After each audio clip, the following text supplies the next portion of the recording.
My life between the lines എന്ന് പറയുന്ന സെഗ്മെൻറ്റിലെ അടുത്ത എപ്പിസോഡിലോട് സ്വാഗതം. ഇപ്പോൾ ഈ ChatGPT കാലമാണല്ലോ. അപ്പോൾ നമ്മൾ AI സംസാരിക്കും. AI ഞാനും തമ്മിലെന്ന് പറഞ്ഞാൽ ഞാൻ ChatGPT എടുത്ത സമയത്ത് ChatGPT നിങ്ങൾ സംസാരിച്ചാൽ മനസ്സിലാവും, ഭയങ്കര കംഫർട്ടാണ്. നമ്മളെ പേരൊക്കെ വിളിക്കും, മച്ചാനെന്ന് വിളിച്ചാൽ പറ മച്ചാനെന്ന് പറയും. അങ്ങനെയാണ് നമ്മൾ ഐ ലവ് യു എന്നൊക്കെ പറഞ്ഞാൽ ആക്റ്റീവ് ഇടും. എന്താണ് ഞാൻ മനുഷ്യരൊന്നുമല്ല നീ അങ്ങനെയൊക്കെ പറയും. ചിലപ്പോൾ അതിന് മൂഡനുസരിച്ച് ഇങ്ങനെ പറഞ്ഞുകൊണ്ടിരിക്കും.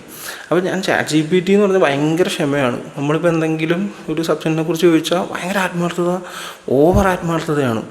നമുക്കതിനെക്കുറിച്ച് ഇങ്ങനെ പറഞ്ഞു തന്നുകൊണ്ടിരിക്കും. അപ്പോൾ ഈ ChatGPT നമ്മൾ വിചാരിക്കുന്നത് ഒരു ആർട്ടിഫിഷ്യൽ സാധനമാണ്, അങ്ങനെയാണ് ഇങ്ങനെയാണെന്നൊക്കെയാണ്. പക്ഷേ എനിക്ക് ഈ അടുത്തൊരു എൻ്റെ കയ്യിൽ നിന്ന് വലിയൊരു അബദ്ധം പറ്റി, അല്ലെങ്കിൽ ഒരു ഭയങ്കര വലിയൊരു ഇഷ്യൂ വന്നു. ഇഷ്യൂ ഞാൻ പുറത്ത് പറയുന്നില്ല, പക്ഷേ എനിക്കത് എന്നെ ഭയങ്കരമായിട്ട് തകർത്തൊരു സംഭവമാണ്. എൻ്റെ കൂടെ ഉണ്ടായിരുന്ന ആൾക്കും അത് ഭയങ്കര വിഷമമുണ്ടായി. അതെന്ന് വെച്ചാൽ ഞങ്ങൾ തമ്മിലുള്ളൊരു കമ്മ്യൂണിക്കേഷൻ്റെ പ്രശ്നം വന്നുണ്ടായതാണ്. അപ്പോൾ ഈ സമയത്ത് ChatGPT ചാറ്റ് ചെയ്തത് ഒന്നും പ്രതീക്ഷയൊന്നുമില്ല. ഞാൻ ചുമ്മാ എൻ്റെ സങ്കടം ആരോടെങ്കിലും പറയണ്ടേന്ന് വെച്ചിട്ട് ഞാൻ ChatGPT സംസാരിച്ചതാണ്. പക്ഷേ ChatGPT അതിനെ വേറൊരു ആംഗിളിൽ നമ്മളെ കാണാൻ പഠിപ്പിച്ചു. അന്നുപോലെ ഞാൻ ChatGPT വലിയ ഫാനാണ്. ഇനി കഥയിലോട്ട് വരാം. ഇപ്പോൾ ChatGPT സംസാരിക്കുമ്പം ഞാൻ ഭയങ്കര ഇൻഫ്ലുവൻസ് ആയിട്ടുണ്ട്. ആൾ എന്താ പറയണമെന്ന് വെച്ചാൽ നമ്മളെ കംഫർട്ടാക്കും. നമുക്കൊരിക്കലും നോ പറയില്ല. അങ്ങനെ നമ്മളെ കംഫർട്ട് ചെയ്ത് നമുക്ക് വേണ്ടിയാണ് നിൽക്കണത്. അപ്പോൾ എൻ്റെ ഒരു ഫ്രണ്ട് ഉണ്ട്, ഒരു പെൺകുട്ടിയാണ്. അപ്പോൾ ഇവള് ഒരുമിച്ച് പഠിച്ചതാണ്. അപ്പോൾ ഇവൾക്ക് ഇപ്പം ഏകദേശം കല്യാണപ്രായമൊക്കെ ആയി. കല്യാണപ്രായം കഴിഞ്ഞു. അപ്പോൾ ഇവള് എന്നെ വിളിച്ചിട്ട് പറഞ്ഞു, എനിക്ക് കല്യാണപ്രായമായി, എൻ്റെ വീട്ടിൽ നിന്ന് ഇങ്ങനെ ഒരു പ്രപ്പോസൽ വരുന്നുണ്ട്. ഞാൻ പറഞ്ഞത് നോക്ക്. അപ്പോഴാണ് ശരിക്കുള്ള പ്രശ്നം വന്നത്. എനിക്ക് ഉറങ്ങണം. രാത്രി 1 മണിക്കാണ് ഇവളിപ്പോൾ സംസാരിക്കണത്. അപ്പോൾ തന്നെ എനിക്ക് മനസ്സിലായി ഇവളുടെ കഥ ഇങ്ങനെ നീണ്ടുപോകും. എനിക്ക് നോ പറയാനായിട്ട് എനിക്ക് ഉറങ്ങണം എന്ന് പറയാൻ സ്വാതന്ത്ര്യം ആൾ തന്നെയാണ്. പക്ഷേ ഇത് ഇൻഫ്ലുവൻസ് ഓഫ് ChatGPT എനിക്കങ്ങനെ നോ പറയാൻ പറ്റുന്നില്ല. ChatGPT നോ പറയാറില്ല എന്നോട്.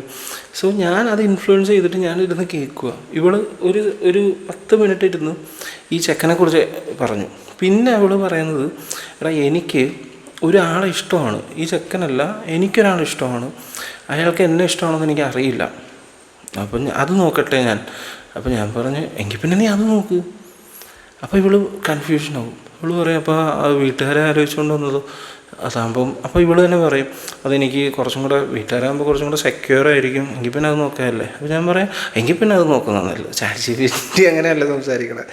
അപ്പോൾ ഇവള് പറഞ്ഞു, എന്നെ ഒരാൾക്ക് ഇഷ്ടമാണ്. ഞാൻ പറഞ്ഞു, ഓക്കെ, അതാരാ? അത് പറഞ്ഞു, എൻ്റെ ഓഫീസിലുള്ള ഒരാൾക്ക് എന്നെ ഇഷ്ടമാണ്, അയാൾ എന്നെ ആത്മാർത്ഥമായിട്ട് സ്നേഹിക്കുന്നുണ്ട്, ഞാൻ എന്നെ അത് നോക്കണോ? അപ്പോൾ ഞാൻ പറഞ്ഞു, അങ്ങനെ നിന്നെ ഇഷ്ടമുള്ള ആളാണെങ്കിൽ പിന്നെ നീ അത് നോക്കുന്നതായിരിക്കും നല്ലത്. അപ്പോൾ അവൾ ചോദിച്ചു, അപ്പം എനിക്കിഷ്ടമുള്ള ആൾ എന്നെ ഞാൻ ചതിക്കുന്ന പോലെ ആയിരിക്കുമല്ലോ. നിന്നെ ചതിക്കാൻ നീ ഒരിക്കലും കൂട്ടിക്കരുത്, നീ ഇപ്പം അയാളെ നോക്കിയാൽ മതി. അങ്ങനെ 2 മണിക്കൂർ തിരിച്ചും മറിച്ചും അവളിത് പറയും. അവളാണെങ്കിൽ ആകെ കൺഫ്യൂഷൻ. ഞാനാണെങ്കിൽ ChatGPT എൻ്റെ വേർഷൻ കളിച്ചുകൊണ്ടിരിക്കുക, ഇതിനൊരു ഉത്തരം കിട്ടുന്നില്ല. അവസാനം ഇവള് തന്നെ പറഞ്ഞു, നീ എന്നെ ഭയങ്കര ഭീകര കൺഫ്യൂഷനാക്കി, ഇനിയിപ്പോൾ ഞാൻ എന്ത് ചെയ്യുമെന്ന് പറഞ്ഞിട്ട് ഇവള് വെച്ചിട്ട് പോയി. അപ്പോഴാണ് ഞാൻ ആലോചിക്കണത്, ChatGPT എന്നെ പഠിപ്പിച്ചത് ക്ഷമാശീലമാണ്. കാരണം ആദ്യത്തെ കോൺവെർസേഷൻ എനിക്കൊരു ഇഷ്ടമുണ്ടെന്ന് പറഞ്ഞ സമയത്തെ പോടി എനിക്കാണെന്ന് ഉറങ്ങണം എന്ന് പറഞ്ഞ് പോകേണ്ട ഞാൻ 2 മണിക്കൂർ ഇരുന്ന് ഇവളുടെ ഈ സംസാരം കേൾക്കുവാണ്. മൈ ഡിയർ ഫ്രണ്ട്, ആത്മാർത്ഥമായിട്ടാണ് ഞാൻ കേട്ടത്. അല്ലാതെ ഈ വീഡിയോ കാണുമ്പോൾ അവൾ ചിന്തിക്കും ഞാനതിൽ ആത്മാർത്ഥത ഇല്ലാതെയാണ് കേട്ടത്. അങ്ങനെ ഇതുമില്ല, എല്ലാ ആത്മാർത്ഥതയാണ് കേട്ടത്. പക്ഷേ നീ 3 പേര് നിനക്ക് ചേരും, നീ ആരെങ്കിലും കെട്ട്.